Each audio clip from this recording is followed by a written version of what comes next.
Hello, welcome back to the chaos that is Shiny in Books. Today is the final of my 2025 book releases I'm interested in. I had a huge list, so I split it up into four separate videos, and this is the fourth and final one. If you want to see all the other books that I'm interested in reading, I have them in chronological order. Today we are starting with where we left off. So we are in mid-May. The first book that I am excited to read, I'm so excited about this one. This is the newest Ashley Herring Blake called Dream on Ramona Riley. Ashley Herring Blake writes sapphic romances, and I'm so excited for a new one from her. So this one is following Ramona Riley, who is a student at a prestigious art school with dreams of landing in Hollywood as a costume designer to the stars. But after her father's car accident, she's had to quit and return to her small town to help care for her younger sister. 12 years later, she's still working the town cafe, all but given up on her dream. But when a big budget romantic comedy comes to Clover Lake to film, she wonders if it could be her chance. There's only one problem: Dylan Munro, her first kiss and Hollywood's favorite wild child, is the star. Okay, celebrity stuff sometimes works and sometimes doesn't, but I am going to read anything that this author comes out with. So this is May 13. Next up we have Immaculate Conception by Ling Huang, and I think I already have an arc of this one. Also May 13, this is the author of Natural Beauty, which I absolutely loved.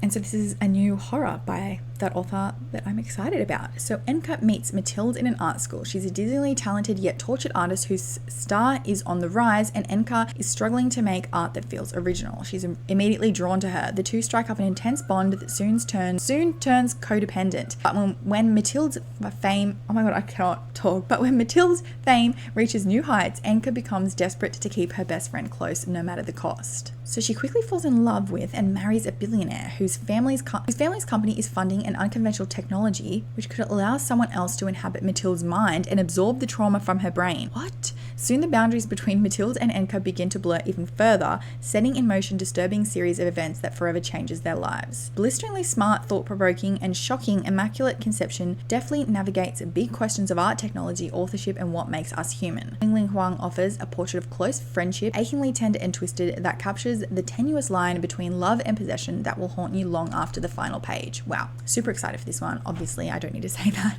This one is called The Search for Othello Savage by Fode Manor. When one of their own is found unconscious in the boot of her car, Scotland's Sierra Leonean community is cast into a state of shock, and the young woman's death a few days later sparks a murder investigation. Though Hawa Barry lives in the fringes of that community, which revolves around the Lion Mountain Church, the disappearance of a second woman, her childhood friend Othello Savage, draws her in. But as the police investigation drags on, she grows increasingly suspicious of the charismatic pastor Ronald Ranker and increasingly fearful for her friend Othello. Desperate, she launches her own search, which will take her from Scotland to Sierra Leone and back again, revealing the true nature of Ranker's church whilst exposing dark secrets within the fabric of both countries she calls home. Okay, this is a debut that examines the insidious nature of corruption, both religious and political, while also exploring an enduring power of friendship. This one is called Game, Set and Murder by Judy Murray. Tennis story. Okay, I don't love tennis. A story of four women, all friends in their 40s, who play together every week as members of an exclusive tennis club in Surrey. When their charming and oh so sexy tennis coach is found dead after tucking into one of their bake sale cakes, it seems that one of the women has been keeping a very big secret. It doesn't have like genre tags, but it sounds like a cozy mystery, which I am here for. This one is by Paige Powers. It's called And They Were Roommates, expected 29th of May. This is a young adult romance, but it is queer, and the cover is pretty cute. So Charlie joins a Valentine Academy for boys, and love is the last thing on his mind. His only plan is to survive the school year with perfect grades, and no one discovering that he's trans, especially his roommate Jasper, a famous poet and Charlie's ex-camp romance, who doesn't seem to recognize him yet. The boys make a deal. Jasper will request a new room if Charlie helps him deliver secret love letters between the boys at Valentine and the girls at its sister academy. But if Jasper tutors him in the art of romance, will Charlie be able to keep from falling in love himself? Okay, that sounds really cute. This one I'm so excited about. I only just saw someone post about it on Instagram. This one is a sapphic romance by an Asian author. I feel like I never see Asian sapphic books, so I'm so excited for this one. So her boyfriend of 7 years suddenly breaks up with her. Relationship advice columnist Gemma Cho is convinced that real love doesn't exist. As a bisexual woman who's had zero luck with both men and women, she's ready to give up on her own romantic prospects. That is until she's paired up with world-renowned photographer Celeste Min on a potentially career-saving piece on modern love. Like, honestly, I don't need to read anything about it, but two Asian women, it seems like, in a sapphic romance.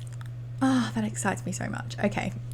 Next up, we have more sapphic romances. This one is young adult, but I have read from this author before. This is Nobody in Particular by Sophie Gonzalez. Young royals meets the prince and me when a disgraced princess falls for a new student at their all-girls boarding school, but the two must hide their forbidden love at all costs. Okay, so one is a princess working tirelessly to repair her image following a scandal that lost the trust of both her country and her best friend. Unfortunately, when a beautiful and funny new student joins the boarding school, Rose finds herself quite distracted indeed. Attending Brantford College on a music scholarship, talented pianist Danny expects to be an outcast amongst the wealthy children of the elite, but she's pleasantly surprised to be taken in by the ex-best friend of the princess. The more Danny gets to know her new classmates, the more intrigued she becomes by Rose. When somebody sees something they shouldn't and rumors circulate throughout Henland, Rose and Danny must either find a way to deflect the ever-increasing eyes on their relationship or end it altogether, because one thing is clear: if Rose's fragile reputation takes any more hits, the palace will do whatever they must to separate Rose and Danny forever. I don't know how I feel about royalty romances, but I guess I'll find out if I read it. This one is expected the 20th of May. It's by the author Frederick Buckman, who I have read and loved before. This is called My Friends. It doesn't even have a synopsis, but I know I'm probably going to pick it up. Literally, that's all it says, although this does say June and up here it says May. Either way, I will read it. This one is a new book from Victoria Schwab. This one is called Bury Our Bones in the Midnight Soil, which comes out the 10th of June. It is a fantasy with vampires. I'm very excited. 3 young women, their bodies planted in the same soil, their stories tangling like roots. One grows high and one grows deep and one grows wild. All of them grow teeth. I don't read a lot of fantasy, but when I do, it's Victoria Schwab. And I just realized there's a lesbian tag on here. I'm excited. We have another romance. This is called Sounds Like Love by Ashley Poston, expected to be published 17th of June. A hit-making songwriter and a bitter musician share a startling and inexplicable connection that they'll do anything to shake in the next sparkling magical book from Ashley Poston. All of her books are romances that have like a little magical twist, so I'm excited to see what this one is. So we're following Joni, who is one of the most coveted songwriters in LA, and she can't seem to write. There's an emptiness inside her and nothing seems to fill it. When she returns to her hometown of Vienna Shores, she hopes that the sand, the surf, and the concerts at the Revelry, her family's music venue, will spark her inspiration. Yeah, okay, I don't know where I was up to because Kian came and distracted me. Yeah, it's basically about a songwriter. She hears a melody in her head and an alluring and addictive voice to go with it.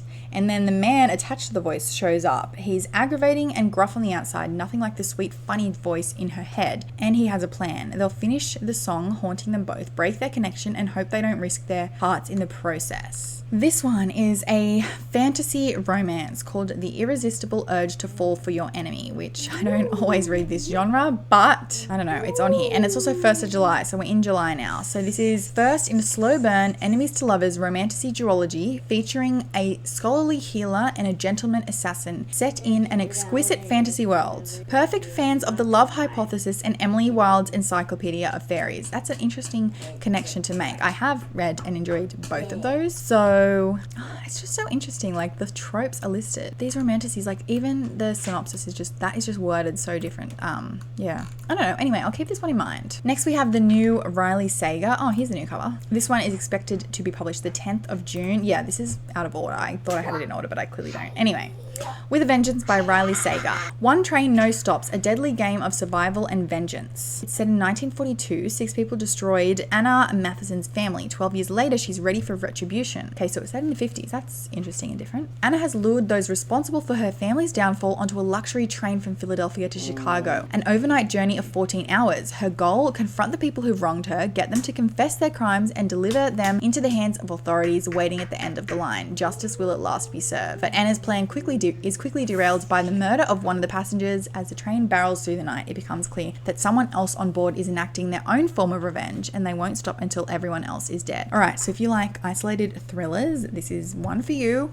I don't know if I'll pick it up. I'm still deciding. This one is called House of the Beast by Michelle Wong, which is tagged as fantasy and romance, expected 5th of August. Oh, okay, we're into August now. Your new dark romance and fantasy obsession, House of the Beast, centers on a young woman named Alma who strikes a deal with a mysterious and seductive god to seek revenge on her aristocratic family. House of the Beast will also feature black and white illustrations by the author. Interesting. I have no idea why this has made it onto my list of all people, but maybe one of you will enjoy it. This one is a new book by Talia Hibbert called Skybriar. 15th of August is when it says it's to be released. It's a new series of contemporary Austen-inspired rom-coms. That's all it says, and that's all I have to go off, but I have liked Talia Hibbert before. This one is a new Tin Kingfisher coming out the 19th of August called Hemlock and Silver. A dark reimagining of Snow White steeped in poison, intrigue, and treason of the most magical kind. Healer Anya knows little of politics but much of poisons. When she is summoned to treat the mysterious illness affecting the king's daughter, she finds herself against the clock, desperate to track down the source of the poison killing Princess Snow. But the chance discovery of a strange alternate world inside a magic mirror leads Anya to darker discoveries, including what really happened to Snow's dead sister Rose and why their mother seemingly went mad and cut out her heart.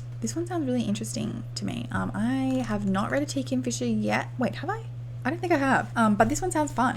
Next up, I have a young adult fantasy romance with vampires. It's tagged as queer. This is The Good Vampire's Guide to Blood and Boyfriends. It says 26th of August. Heartstopper meets Buffy in this queer paranormal rom-com where a college freshman must navigate suddenly becoming a vampire, the underground society he's now part of, and the cute boy who discovers his secret. It's only natural 19-year-old Brennan's life would be upended by something as ridiculous and as unexpected as turning into a vampire.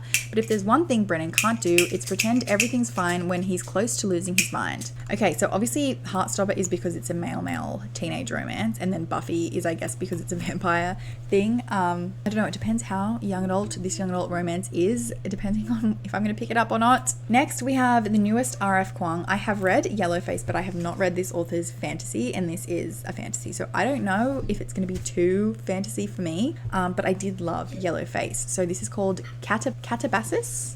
I don't know how that would be pronounced. Catabasis. I have no idea. Anyway, this is the 28th of August, so I've got time to decide if I want to read it or not. The story of a hero's descent to the underworld. Alice Law has only ever had one goal: to become one of the brightest minds in the field of magic. She has sacrificed everything to make that a reality: her pride, her health, her love life, and most definitely her sanity. All to work with Professor Jacob Grimes at Cambridge, the greatest magician in the world. That is, until he dies in a magical accident that could possibly be her fault. Grimes is now in hell, and she's going after him because his recommendation could hold her very future in his now incorporeal hands, and even death is not going to stop the pursuit of her dreams. Okay, wait, maybe I would read this. I don't know. This author's fantasy scares me, like intimidates me. This one is by the author of Tender is the Flesh, Augustina Bazterrica? I don't know. It's called The Unworthy, so it's obviously translated. It's a horror. Again, it's quite short actually. This says, wait, I've got this out of order too. This says 4th of March. Okay, whatever.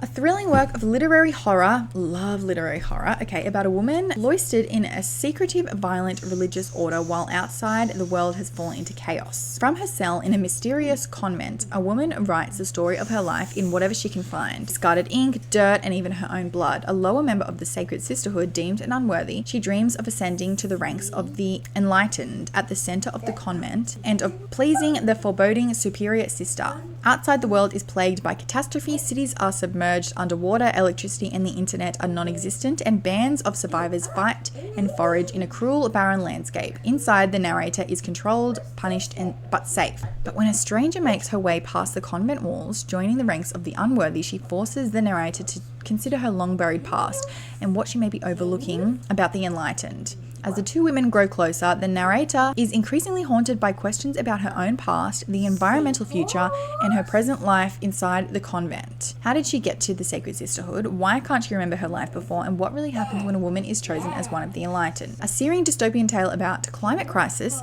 ideological extremism, and the tidal pull of our most violent, exploitative instincts. This is another unforgettable novel from a master of feminist horror. Okay. We have Hot Wax by M.L. Rio, which I have not read from before, but I know this author is very popular. This is expected 9th of September. A nostalgic love letters to the 90s rock and roll scene. Hot Wax follows a band of rocker misfits, rivals and trailblazers, and on the tour that could have catapulted them to superstardom if it all hadn't come crashing down. That's all it says, but I will wait and see what comes out in future about this one. This one says 11th of September. It's called Cleopatra by Sarah El Arafi. Arethi. I probably said that wrong. I haven't read from this author before. It's tagged as historical fiction, fantasy, and adult, which are a really scary combination to me. Retell the story of Egypt's most famous queen. It opens the moment she discovers that her father has died and she is pharaoh. I don't know. I think I will see what reviews say coming out and decide from there. This one is another fantasy, but it is a lesbian one. So it's called When They Burned the Butterfly by Wen Yi Lee. A fierce, glamorous, sapphic fantasy reimagining the secret societies of post-colonial Singapore for fans of Jade City, Sylvia Moreno Garcia, and the feverish intensity of R.F. Kuang's Poppy War trilogy. All of that sentence really scared me. So it's set in Singapore, 1972. Newly independent, a city of immigrants grappling for power in a fast and modernizing world. Here, gangsters are the last conduits of the gods their ancestors brought with them, and the back alleys where they fight are the last place where magic has not been assimilated and legislated away. Loner schoolgirl Adeline Xiao has never needed more company than the flame she can summon at her fingertips, but when her mother dies in a house fire with a butterfly seared onto her skin, and Adeline haunts down a girl she saw in a back alley bar fight, a girl with a butterfly tattoo, she discovers, okay, fantasies scare me, so maybe when I see some reviews, I will decide if it is too scary for me or not. Lastly, by an author that I have read and loved before, this is by S.T. Gibson, and this book is called Savage Blooms. It does say 9th of October. Obviously, as we head further into the year, there is less books that have been announced. This is just the ones that I've seen. I'm sure later on in the year there's going to be way more books added. But this is tagged as fantasy, romance, adult, gothic, queer. Adam has been in love with his best friend Nicola since college, but closest he can come to admitting his feelings is inviting her to travel with him to Scotland in search of a legendary cave from his grandfather's bedtime stories. When a storm washes out the road, Adam and Nicola find themselves at the mercy of Eileen, an eccentric aristocrat, and Finley, her brooding groundskeeper. The Americans quickly get more than they bargained for as they become entangled in Eileen and Finley's world of mind games, kink, and ancient enchantment. Okay, that is the last of the books for this video. Or just in general, this is the last of the books. I'm sure I've missed a lot. Let me know of any 2025 books that you are excited about. Don't forget I have 3 videos prior to this with all of the books chronologically organized. Thank you so much for watching this. It was a little chaotic, but it always is for me. And I will see you next time.